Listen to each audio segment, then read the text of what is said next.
hungry. Let's make some palacsinta. Hi, welcome to the Hungarian Gourmet Recipes and More. Today we're going to show you how to make one of my absolute favorites, palacsinta.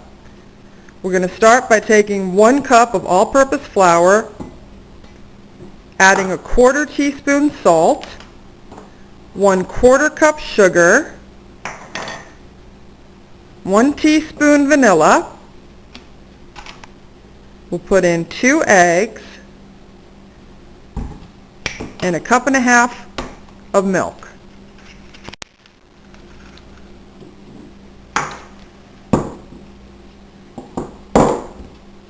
You take this and you mix it all together.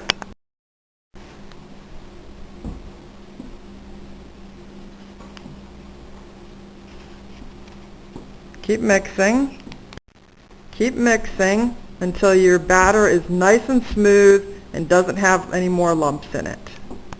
What you want to do is put in about a tablespoon of oil, vegetable oil or canola oil is fine, and work it around in your pan. You want to make sure that the oil and the pan are nice and hot, otherwise the palacsinta won't turn out properly.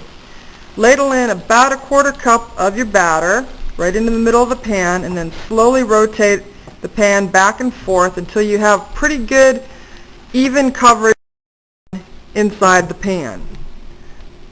What you'll end up doing is one side of the palacsinta for anywhere between 25 and 30 seconds.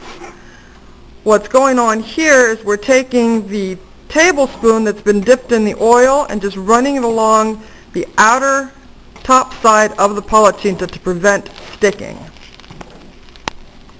Now we're ready to turn the palacsinta. Just take a spatula, get up underneath it, and flip it back onto the other side. For cooking side 2, you're only going to need about 15 to maybe 20 seconds.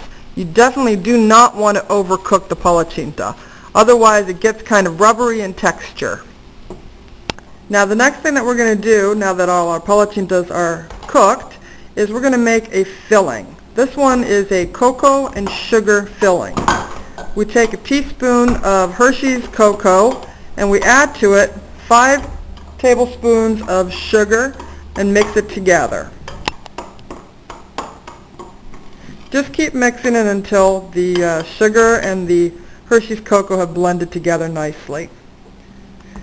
Then you take about a tablespoon of your mixture and you put it onto half of the palacsinta.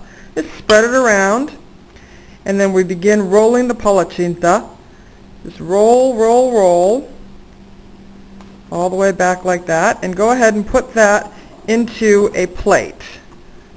We've already started there. You can put it into a glass baking dish. You take it and you roll it. You don't have to use cocoa and sugar. You could use some sort of a jam like strawberry jam or raspberry jam or apricot.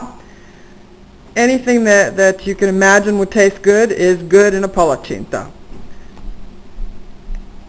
You can go ahead and take your palacsinta and put them into a microwave for about 30 to 45 seconds so that the chocolate can go ahead and melt on the inside of the palacsinta.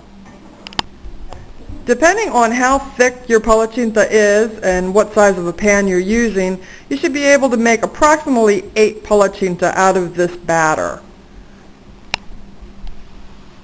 The thing to keep in mind is it's really not a difficult dish to make, and it is really wonderful.